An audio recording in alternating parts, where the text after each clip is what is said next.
슈퍼 사이클이 오는 겁니까? 슈퍼까지는 아니고요. 만들어진 완성품인 양극재 자체가 우리나라 보는 상당히 이제 하이엔드급이다. 우리 시장이라고 생각했던 유럽 시장에서 밀리고 있는 거 아닌가.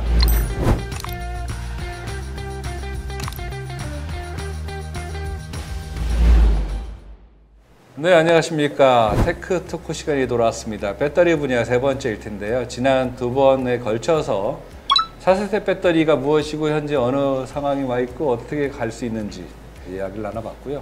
배터리 전체 산업 분야를 봤을 때 우리나라가 어떻게 경쟁력을 가질 수 있는지에 대해서 한번 이야기를 나눠보겠습니다. 그럼 패널분들 소개하겠습니다. 예, 한국전자기술연구원의 조우석 수석입니다. 예, 저도 같은 한국전자기술연구원의 우상현 수석입니다. 네, 저는 한국산업기술기획평가원의 배터리 PD 이정두입니다. 네, 일단 배터리를 단순히 셀 비즈니스 말고 전체 산업의 생태계로 본다면 한 두 가지 정도로 한번 얘기를 해보는 게 좋을 것 같습니다. 첫 번째로는 공급망 생태계가 될 텐데요. 광물로부터 나오는 원재료로 정면 재련하는 분야, 그걸 가지고 중간재나 소재 부품을 만들고 셀을 만들고 그리고 그렇게 해서 1차 사용한 배터리를 다른 용도로 재활용하는 것 등등을 포함한 전체 공급망 생태계에서 한국이 지금 어떤 위치에 있고 향후 무엇을 해야 되는지 거기에 대해서 한번 얘기를 나누도록 하겠습니다. 광물 그리고 원재료 부분부터 얘기를 할 텐데 일단은 리튬과 니켈, 흑연 이런 거에 대해서 한번 얘기를 해보겠습니다. 일단은 리튬 그거 어떻게 되나요? 지금은 전체적으로 이제 국내 양극재 회사들은 좀 어려운 상황이 되고 있는 것 같아요. 리튬 가격이 계속 떨어지다 보니까 그게 판매가로 또 연동이 되고 있다 보니까 그런 게 어려운 상황인 것 같고 결국에 또 그 생산의 그 헤게모니를 가지고 있는 것은 또 중국 정제련에서 나오는 뭐 이게 폐수 처리에 대한 문제라든지 만드는 공정에서의 단가가 뭐 싸다 인건비가 싸다든지 뭐 이런 문제가 있기 때문에 계속해서 저희가 그런 좀 헤게모니를 아직까지 잡지 못하고 중국이 계속 그런 것들을 좀 장악하고 있는 그런 상황이 지속되고 있는 것 같습니다. 우리가 광석이 없잖아요. 광목이 두 가지인데 그 광석에서 리튬이 함유되어 있는 광물을 채취해서 광물을 재련한 다음에 거기서 이제 탄산 리튬 혹은 이제 수산화 리튬 형태로 재련하는 과정을 하는 건데 일단 이 광물 자체가 안타깝게도 우리나라는 없고 뭐 중남미나 혹은 중국, 호주 이런 대륙만 있어요. 그래서 이제 우리나라도 포스코 같은 곳에서 광산을 직접적으로 해외 광산을 계약을 해서 그러면 이제 좀 더 값싸게 공급받고 하려는 시도를 좀 하고 있는 거고요. 그다음에 또 다른 형태는 이제 염호라 그래서 말 그대로 이제 호수 속에서 이제 채취해서 우리 염전에서 소금 채취하듯이 하는 방식으로 하는 과정이 있고 사실은 광물보다는 이 염호에 더 리튬 함량이 사실 상대적으로 더 많아서 앞으로는 이쪽으로 더 방향으로 갈 겁니다. 그래서 근데 여기가 어려운 부분은 이걸 또 수산화 리튬으로 만드는데 또 기술적으로 난이도가 좀 있는 부분이라서 차라리 이거를 우리나라 쪽에서 좀 더 뛰어들거나 해보는 방향도 나쁘진 않다고 봐요. 그래서 기업들이 이제 중국 의존을 낮추기 위해서 우리나라 뭐 SK온도 그렇고 직접적으로 뛰어들려고 하는 노력도 보이고 있는 걸로 좀 알고 있습니다. 그러니까 리튬이 가장 중요한데 원래는 저렴했던 리튬이었고요. 실제로 우리가 잘 아는 삼원계에서는 당연히 이제 니켈 원료가 무지 중요한데 아직 제가 알기로도 전체 니켈 사용량의 아직도 상당수는 철강 쪽에서 맞습니다. 니켈 그 금속을 쓰는 철강 쪽에서 가장 많이 쓰고 있지만 빠른 속도로 배터리 분야가 쫓아가고 있습니다. 니켈에 대해 한번 얘기를 해보면 좋을 것 같습니다. 제가 좀 조사를 해보면은 뭐 그 니켈은 일단 인도네시아가 한 40% 정도를 광물을 가지고 있고 그다음에 이제 호주도 좀 어느 정도 있는 것 같아요. 그래서 국내에서도 이제 뭐 포스코가 뭐 이름이 많이 거론됐는데 뭐 포스코 홀딩스에서 인도네시아 정부랑 같이 협약을 해서 채굴을 같이 하는 이제 그런 협약도 맺고 있고. 그리고 또 얼마 전에 뉴스에서 이제 그 가격이 또 이제 그 방어가 안 되니까 인도네시아 정부는 니켈 생산량을 한 25% 감축시켜서 이제 가격을 맞추겠다 뭐 이런 얘기도 나와서 좀 이제 가격의 변동은 좀 있을 것 같습니다. 제가 봤을 때는.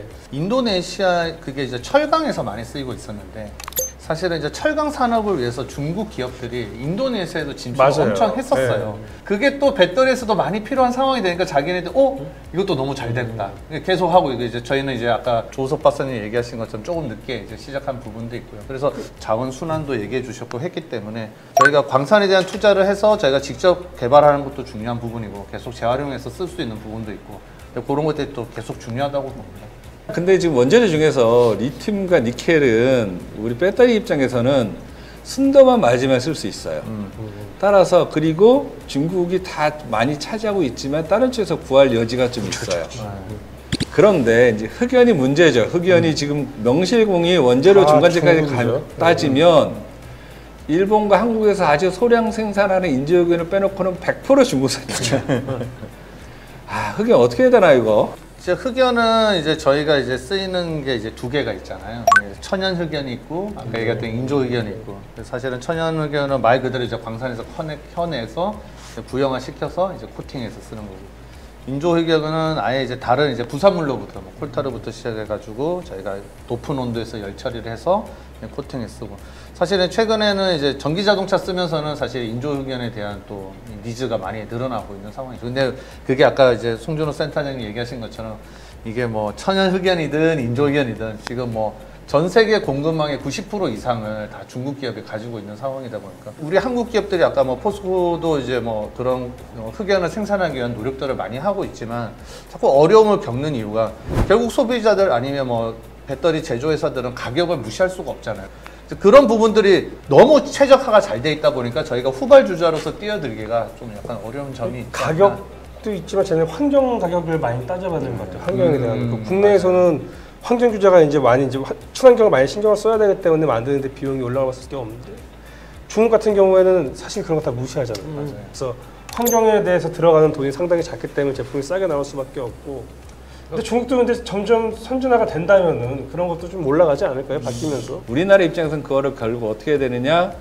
그 자원이 있는 나라와 그리고 우리나라와 배터리가 사용될 유럽이나 미국 등의 수요국과 그 3자 간의 연합이 되게 중요합니다.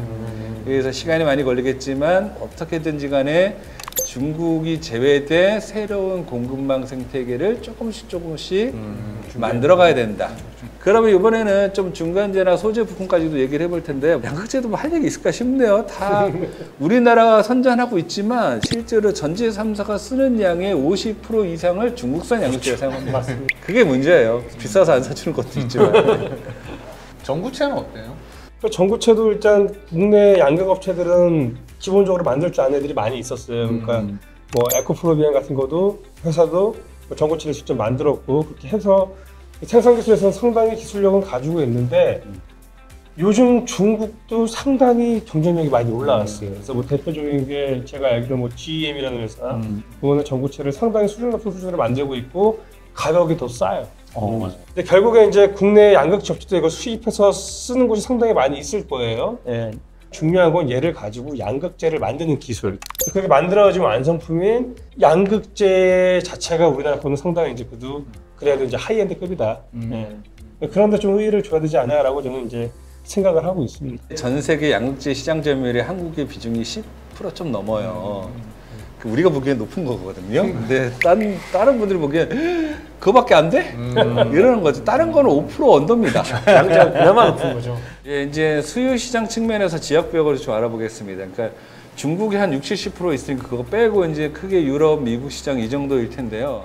유럽은 친환경 정책으로 인해서 탄소 배출량 공개 리미테이션을 걸고 있기 때문에 같은 에너지 비용으로 고성능의 배터리를 만들면 그게 거꾸로 탄소 배출을 저감하는 게 기여하는 것이기도 하고요. 또 하나는 소듐이온 배터리나 인산철 배터리처럼 에너지 비용이 원래 덜 들어가는 원재료를 쓴다든가 한다면 당연히 탄소 배출에는 좀 더 유리할 수 있습니다. 그런 것들을 어떻게 미리 준비하느냐가 유럽 시장에서 되게 중요하고요. 미국 시장은 상당히 매력적인 시장이 됐어요. 왜냐하면 반도체를 막기 위해서 배터리를 오픈하지 않는 한 중국 배터리가 못 들어간다는 가정하에 우리나라, 미국에 특히나 선제적으로 진출한 효과가 현재부터 향후 5년 동안 나올 수 있기 때문에 미국의 투자가 좀 늦어졌던 일본의 파나소닉이라는 회사 대신 우리나라의 전체 3사가 향후 몇 년 동안에 미국에서의 배터리 시장의 과실을 꽤 많이 따먹을 수 있겠다. 센터장님 저희 슈퍼 사이클이 오는 겁니까? 슈퍼까지는 아니고요. 지금 잘 아셔야 되는 게 리튬 가격이 이래가지고 우리 힘든 거거든요. 중국은 왜 안 힘들었냐? 중국은 원재료부터 셀까지 다 하기 때문에 가격 변동에 대해서 충격을 흡수할 수 있는 여러 가지 스펀지가 있는 반면에 우리는 셀 비즈니스만 주로 했기 때문에 그 충격을 맨몸으로 다 받은 거거든요. 따라서 안정적으로 매년 10몇 프로로 안정적으로 10년, 20년 성장하는 것이 우리나라 입장에서는 가장 중요하다. 이렇게 보이고 있습니다. 근데 저도 센터장님의 의견은 거의 비슷해요. 그러니까 미국은 어쨌거나 관세라든지 그런 정부 정책으로 좀 한국 기업들이 좀 우호적으로 가는 상황인 것 같아요. 근데 좀 사실 좀 유럽 시장은 좀 걱정되는 게 먼저 진출한 것도 어떻게 보면 또 유럽 쪽이었잖아요. 저희 국내 기업들이. 요새 중국 기업들이 이제 계속 유럽 시장에서의 점유율을 올려가고 있고 저희가 자꾸 줄어들고 있으니까 우리가 좀 우리 시장이라고 생각했던 유럽 시장에서 우리가 조금씩 밀리고 있는 거 아닌가 이런 생각이 있거든요. 지금 밀렸죠. 점유율에 밀렸고 지금 1위 자리 중국에 내줬고요. 지금 작년 연말부터 전기차에 대한 관세를 좀 유럽도 지금 밀분이 있는데 복잡합니다. 왜냐하면 유럽의 자동차 회사들이 다 중국의 생산 기지를 깔았단 말이에요. 싸게 만들려고. 그거를 다시 자국으로 수입하는 건데 관세가 붙으니까 문제가 있죠. 그래서 자동차 회사는 관세를 좀 줄여달라거나 없애달라고 하고 있어요. 특히나 유럽은 덩치는 그렇게 큰데 왜 차는 작은 차를 선호하는지. 따라서 한 번 충전해서 많이 가려고 하는 니즈가 별로 없어요. 그리고 철도도 잘 발달돼 있고. 거기에 비해서 미국은 대형차를 선호하고 한 번에 많이 가기 때문에 나름대로 고성능 배터리의 니즈는 충분히 많다라는 말씀드리고요. 알겠습니다. 마지막으로 각 패널 분들께서 하시고 말씀 간단하게 하나씩 하시고 최종 마무리를 하도록 하겠습니다. 저희 배터리 시장은 전기 자동차 시장이 엄청나게 커진 상황이지만 ESS, 그 다음에 로봇, 저희가 뭐 선박, 지금 어플리케이션이 나아갈 방향은 상당히 많이 있다라고 생각이 돼요. 그래서 그 많은 분야에 대해서 다 조금의 다른 특성을 가지는 배터리가 들어가야 되고 그런 것들이 연구 개발이 계속 이루어져야 된다. 그래서 저희가 할 일은 계속해서 늘어날 수밖에 없다고 생각이 됩니다. 그래서 이 배터리를 연구하시는 분들, 그 다음에 정부에서의 이런 지원, 기업에서의 연구, 이런 모든 것들이 잘 돼서 저희가 그런 큰 시장이 열렸을 때 저희가 다 같이 할 수 있는 이런 분위기가 되는 게 맞다라고 봅니다. 배터리가 캐즘이라는 얘기는 제일 많이 듣잖아요.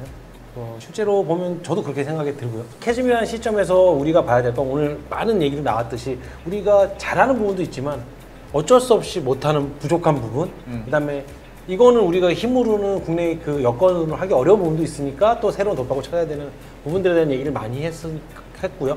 이런 것들이 잘 조직돼서 이 캐즘이 딱 다시 뚫렸을 때에 또 앞서 나갈 수 있는 국가의 연구진으로 남고 싶고 많은 분들이 관심을 좀 갖고 힘을 모았으면 좋겠다고 생각이 듭니다.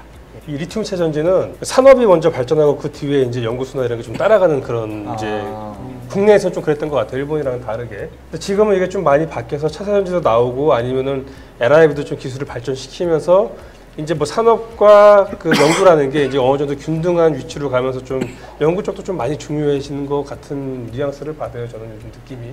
그래서 모든 사람들이 생각하는 게 다 다를 수도 있고, 근데 이런 다양한 그 생각들이 모여야지만 더 좋은 결과가 저는 나온다고 생각을 해요. 미국의 문화가 발전했던 것처럼 다인종들이 모이니까 거기서 폭발적인 효과가 나오는 거잖아요.